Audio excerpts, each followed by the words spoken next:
이번 세션에서는 비임 소프트웨어의 최지훈 이사님께서 데이터의 가용성과 활용 데이터 관리 방안을 주제로 클라우드 전환 시 고민이 되는 안전한 데이터 자산 보호 방안을 소개합니다. 더불어 비임 백업과 리플리케이션의 강력한 데이터 보호 기능과 비즈니스 민첩성을 높이기 위한 활용 방법도 알아봅니다. 최지훈 이사님을 소개합니다. 안녕하십니까. 비임코리아S의 최지훈입니다. 저는 이번 세션에서 백업 데이터를 활용하는 방법에 대해서 이야기를 해보겠습니다. 백업 데이터, 즉 그 백업되어 있는 청크는 어떤 데이터가 그리고 어떤 정보가 포함되어 있을까요? OS도 있고요, DB도 있고 또 어플리케이션, 그 시스템에 모든 정보가 포함되어 있을 것입니다. 하루 전의 백업은 전날인 바로 어제자 수요일의 시스템 자체일 수도 있고요. 1시간 전의 백업은 바로 점심시간 그 시간의 시스템 자체일 수도 있다는 것이죠. 백업 데이터를 활용한다는 것은 바로 직전 시점에 그 시스템을 활용한다라는 의미가 될 수도 있다는 것입니다. 이것을 설명하기 위해서는 첫 번째로 백업 장치의 진화에 대한 이야기를 조금 해보려고 하는데요.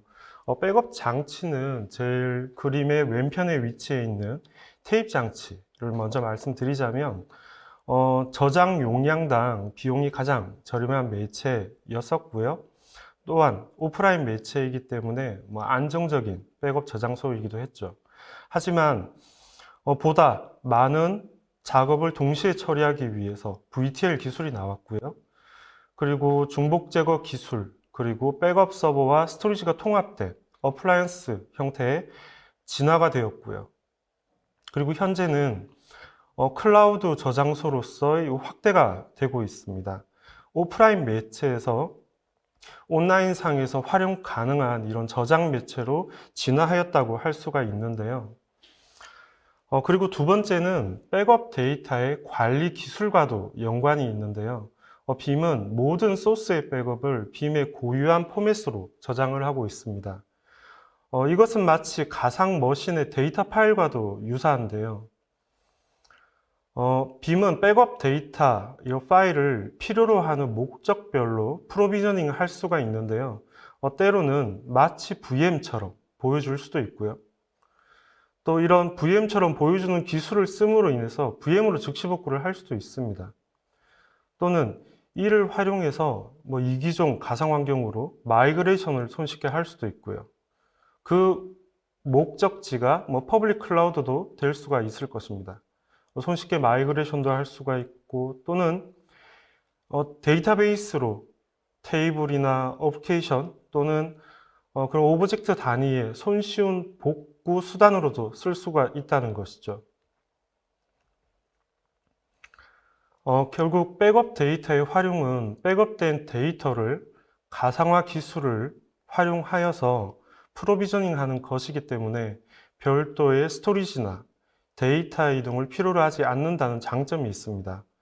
별도의 비용이나 시간이 오래 걸리지도 않는다는 것 역시 장점이고요. 이러한 기술을 활용해서 서비스나 시스템에 장애가 생겼을 때 신속하게 복구를 할 수도 있고요. 또는 시스템의 변경 작업을 하기 전에 이를 사전 검증 용도로 활용할 수도 있다는 것입니다. 즉, 운영 시스템의 패치나 업그레이드를 하기 전에 전날짜 또는 그 직전 백업을 즉시 복구를 통해서 마치 그 시점의 시스템인 것처럼 서비스를 올리는 것입니다. 그 상태에서 패치나 구성 변경 등등의 시스템 변경 작업을 사전에 검증한 후에 운영 시스템을 적용하게 되면 운영 시스템을 보다 안정적으로 운영할 수 있는 기술을 획득하는 것과 마찬가지라는 것이죠. 그리고 빔은 그 샌드박스라는 기술을 통해서 가상의 격리된 네트워크 내에서 복수의 VM을 즉시 복구할 수도 있습니다. 즉, DB 서버와 어플리케이션 서버를 동시에 즉시 복구를 함으로 인해서 유기적으로 이들이 정상적으로 동작하는지를 테스트를 할 수 있다는 것이죠. 이는 개발 목적으로 활용될 수도 있고요. 또는 DR 테스트를 가상의 격리된 네트워크에서도 손쉽게 할 수가 있다는 것입니다. 다시 백업에 대한 이야기를 좀 해보려고 하는데요. 우리가 백업을 왜 받아야 되느냐? IT 기술이 점점 진화하고 있습니다. 클라우드 환경으로 그리고 하이퍼 컨버지드 인프라로 변화가 일어남으로 인해서 시스템은 보다 더 안정적으로 진화하고 있지만 다양한 위험으로부터 데이터 보호는 여전히 필요하다는 것이죠. 조사 결과를 좀 볼 텐데요. 서비스의 중단 원인을 몇 가지로 좀 살펴보면 가장 높은 비율은 사용자의 실수로 중요한 데이터가 삭제되는 것입니다. 중요한 DB의 테이블 드랍 같은 상황이 생겼을 때를 한번 가정에서 이야기를 해볼 텐데요. 이를 복구하기 위해서는 스토리지 스냅샷을 활용해서 그 이전 시점으로 되돌릴 수도 있겠지만 또는 유유 장비를 활용해서 그 장비에다가 복원한 후에 필요한 정보를 가지고 오는 방법도 있을 것입니다. 하지만 서비스가 중단되었을 때 가장 빠른 복원을 먼저 좀 생각을 해봐야 되는데요. 전통적인 방식으로 이 복원을 하기 위해서는 첫 번째로 필요로 한 자원들이 있을 것입니다. 스토리지도 필요할 것이고 별도의 서버와 어플리케이션을 구동하기 위한 그런 리소스들이 필요할 텐데요. 그리고 두 번째는 이를 복원하기 위한 시간이 필요로 합니다. 즉 전통적인 백업 데이터의 복원은 백업 소요 시간의 한 1.5배 가량이 필요하다라고 일반적으로 알고 계실 텐데요. 만약에 하드웨어적인 오류가 있어서 이를 수정하고 이런 과정이 필요할 경우에는 복원 시간은 점점 더 길어진다는 것이죠. 빔은 가상화 기술을 활용해서 이런 프로비저닝 기술을 통해서 매우 쉽고 빠르게 복원하는 방법을 제공하고 있는데요. 그 첫 번째는 인스턴트 VM 리커버리라는 기술입니다. 빔은 VMware나 하이퍼V 호스트를 활용해서 백업 저장소에 기록된 청크를 가상화 데이터 파일로 인식시킨 다음에 VM으로 실행하는 기술을 제공하고 있습니다. 실제로 데이터 파일이 가상 환경이나 또 다른 스토리지로 이동하는 것이 아니라 백업 파일을 마운트하는 과정만으로도 VM 형태로 서비스를 재개하기 때문에 이는 매우 빠르게 실제로 실행이 되고요. 서비스도 10분 이내 복원이 되는 것을 경험을 할 수가 있는데요. 윈도우나 리눅스 물리 서버와 VM웨어, 하이퍼V, 누타닉스 HV 같은 가상화 백업을 인스턴트 VM 리커버리 기능을 이용해서 10분 이내 빠르게 서비스를 복원할 수 있다는 것이죠.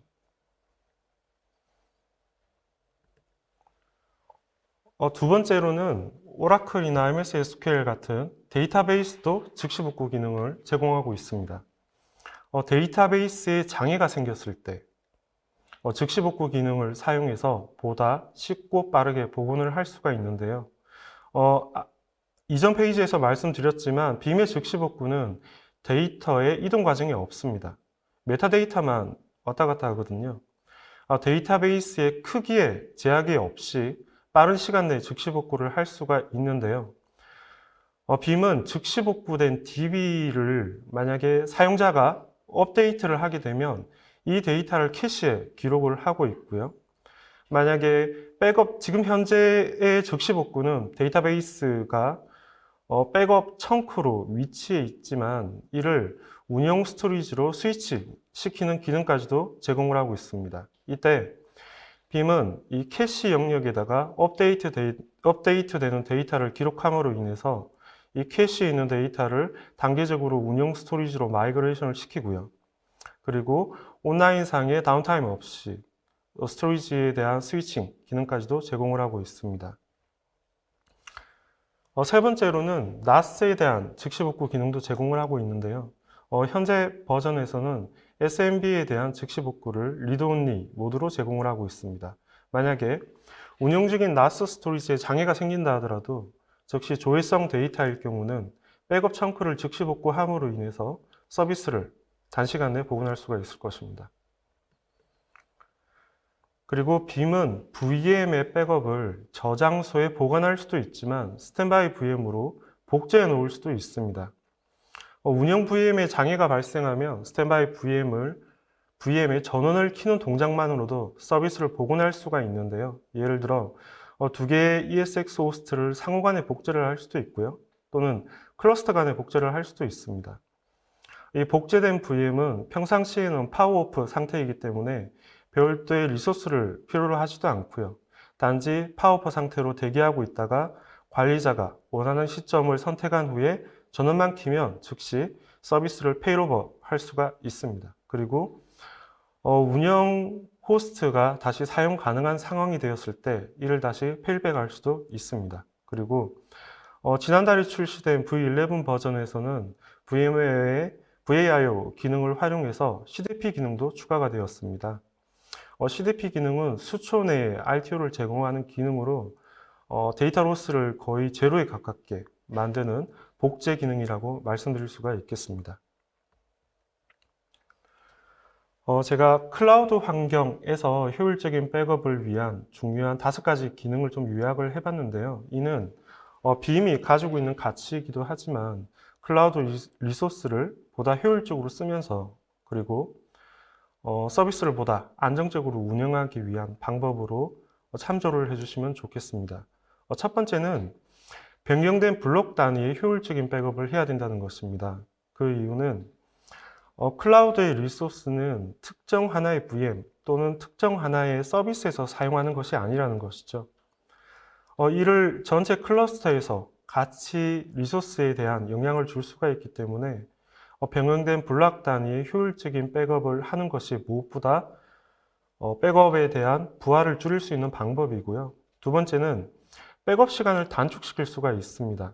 전통적인 풀 백업이 아닌 변경된 블록 단위의 백업을 함으로 인해서 2시간, 3시간의 백업이 10분, 20분으로 줄어들 수 있다는 것이죠. 그리고 과거에 하루에 한 번 받던 백업을 시간을 단축함으로 인해서 보다 많은 횟수 동안 받을 수가 있을 것이고요. 그만큼 기업의 RPO는 보다 더 절반, 4분의 1 또는 그 이상으로 개선할 수가 있을 것입니다. 두 번째는 스냅샷 기반의 이 단일화된 백업을 하라는 것입니다. 그 이유는 우리가 백업 대상으로 생각하는 시스템은 굉장히 많은 정보들을 가지고 있습니다. 운영체제도 있고요. DB 같은 어플리케이션도 있을 것이고요. 또는 이를 구성하고 있는 설정 파일 등도 있을 것입니다. 그런데 백업을 각각 구분해서 하게 되면 복원을 할 때 역시 각기 다른 시점의 데이터를 조합할 수밖에 없다는 것입니다. 즉, DB 데이터는 10분 이전 시점으로 복원을 한다 하더라도 그 설정 파일이 이전 시점의 백업이라고 한다면 이는 복원을 했을 때 또 다른 문제가 발생할 수도 있다는 상황이 머릿속에 그려지는 것이죠. 세 번째는 DB 테이블이나 또는 이런 거래 정보 단위에 또는 그리고 AD를 예를 들자면 그런 AD의 오브젝트 단위에 복구할 수 있는 방안이 필요하다는 것이죠. 왜 그러냐면 제가 조금 전에 말씀드린 논리적인 복원을 하기 위해서는 물리적인 복원을 먼저 선행을 하여야 합니다. 하지만 이 물리적인 복원을 하기 위해서는 이 복원하기 위한 자원과 인프라를 필요로 하는데요. 이를 준비하기 위해서 많은 시간들을 또 필요로 할 수가 있다는 것이죠. 준비하는 시간, 복원하는 과정을 생각을 한다면 이 장애가 생겼을 때 보다 빠르게 복원하기 위해서는 하나의 백업을 받고 하나의 백업으로 복원을 하고 서비스를 정상화시킬 수 있는 방안이 일치화된 백업과 복구라고 할 수가 있다는 것입니다. 네 번째로는 백업 데이터를 활용을 하면 복원 시간을 보다 단축할 수 있다. 그리고 개발이나 서비스에 안정화시킬 수 있는 방안이 되기도 한다라는 것입니다.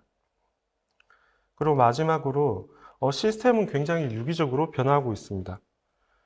물리 서버를 쓰다가 가상화나 클러스터 환경으로 전환하기도 하고요.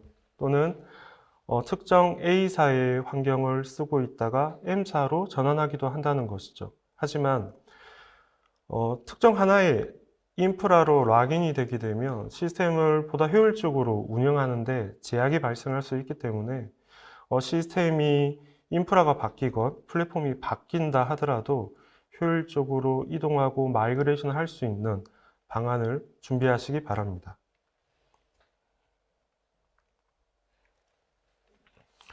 빔은 백업 및 복구를 단순화시키고 IT 조직이 손쉽게 데이터를 관리하는 방안을 제공하고 있습니다. 첫 번째 백업과 복구 측면에서 어플리케이션을 자동으로 인식을 하고요. 그리고 중요한 데이터 자산을 백업을 하고 손쉽게 복구를 하는 것을 보장을 하고 있습니다.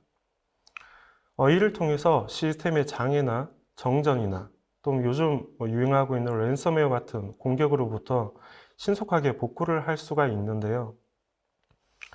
두 번째로는 클라우드에 대한 이동성입니다. 클라우드 스토리지를 활용해서 데이터를 최상의 상태로 저장을 할 수가 있고요. 그리고 주센터에 재해가 생겼을 때 또는 클라우드의 플랫폼으로 이동하고자 할 때 이 백업에 복사된 그 데이터를 활용해서 VM으로 마이그레이션 함으로 인해서 DR이나 또는 서비스 워크로드의 전환 도구로 활용할 수가 있습니다. 그리고 외부 평가 기관인 가트너의 2020년도 그 매직 쿼드런트 자료를 살펴보면 백업 솔루션 분야에서 가장 실행 능력이 뛰어난 것으로 증명을 하였는데요. 빔은 매년 굉장히 빠른 속도로 성장을 하고 있습니다. 그 이유는 사실 빔이 가진 어떤 장점보다는 인프라가 가상 환경으로 빨리 전환하고 있기 때문이라고 할 수가 있겠는데요.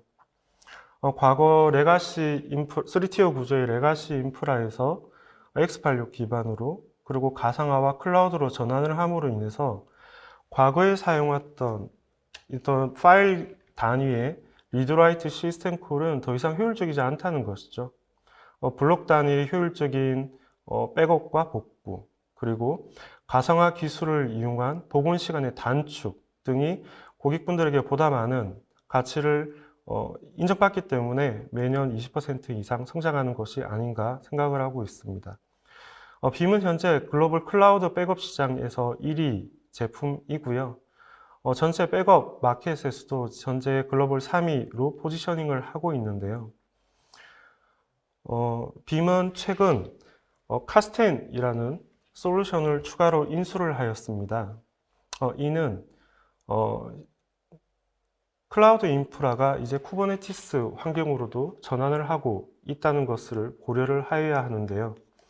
빔은 쿠버네티스 API를 사용해서 퍼블릭과 프라이빗 클라우드 환경에서 쿠버네티스 어플리케이션을 자동으로 검색하고 백업할 수가 있습니다. 빔의 카스텐이 쿠버네티스 인프라에서 크게 한 두 가지 정도의 차별성을 가지고 있습니다. 그 첫 번째는 백업에 대한 자동 인식과 실행입니다. 그리고 두 번째는 첫 번째 추가 설명을 드릴게요. 과거의 컨테이너 기반의 백업은 백업 모듈을 컨테이너화 시켜서 파드에 적재시키는 방법으로 백업을 실행을 하였습니다. 하지만 이 파드에 적재된 이 백업 모듈을 백업 서버와 통신을 하기 위해서는 백업 서버 통신을 위한 네트워크 모듈을 추가로 필요로 하는데요. 즉, 쿠버네티스 또는 컨테이너 기반으로 인프라를 변환하는 목적을 잃어버리게 된다는 것이죠. 왜냐하면 파드는 점점 더 크게 되고 커지게 되고 실행할 수 있는 파드 개수는 점점 줄어들기 때문일 것이죠. 그리고 두 번째는 이 빔의 카스텐은 굉장히 다양한 인프라의 쿠버네티스 환경에 대한 보호를 제공을 하고 있는데 일반적으로 오픈시프트라든지 다커라든지 탄주 같은 환경은 굉장히 많은 밴드에서 제공을 하고 있지만 카스텐은 애저라든지 AWS, 구글 같은 퍼블릭 클라우드부터 조금 전에 말씀드린 범용 환경, 그리고 디지털 오션이나 킨드, 렌처, PKS와 OKD 같은 광범위한 환경을 지원하고 있다고 말씀드릴 수가 있겠습니다. 최근 카스텐이라는 솔루션에 대해서 고객과 한 번씩 이야기를 하다 보면 마치 이런 생각을 하게 되더라고요. 최근에 굉장히 인기를 얻고 있는 전기차를 구매를 하면서 마치 ADAS나 자율주행 같은 기능을 빼고 구입한다는 것이죠. 고객이 쿠버네티스 환경으로 전환을 한다는 것은 사용자의 요구에 따라서 필요할 때 롤인이나 또는 필요 없을 때 롤아웃을 자동화시키기 위함인데, 빔의 카스테는 백업 대상이 되는 어플리케이션이 필요에 따라서 롤인, 롤아웃 한다고 하더라도 이를 위해서 별도의 정책을 수정하거나 별도 관리자가 개입할 필요 없이 자동으로 백업을 할 수가 있습니다. 두 번째는 빔의 카스테는 쿠버네티스 환경에서 하나의 파드로 실행을 하고 있는데요. 백업 처리해야 될 대상이 많을 때는 이를 보다 확장시키고, 그리고 백업해야 될 처리량이 작을 때는 스스로 자신을 축소하기도 합니다. 그리고 쿠버네티스 환경에서 별도의 서버 없이 다양한 장치로 백업을 보관할 수가 있습니다. 퍼블릭 클라우드의 스토리지가 될 수도 있고요. 또는 오브젝트 스토리지나 또는 NAS 스토리지 등을 활용할 수가 있습니다. 최근에 쿠버네티스 환경으로 전환하는 고객이 있으신다면 저희 전자신문 또는 저희 채팅창에 남겨주시면 저희가 이에 대해서 보충 자료나 추가 설명을 드리도록 하겠습니다. 네, 제가 준비한 내용은 여기까지입니다. 네, 감사합니다.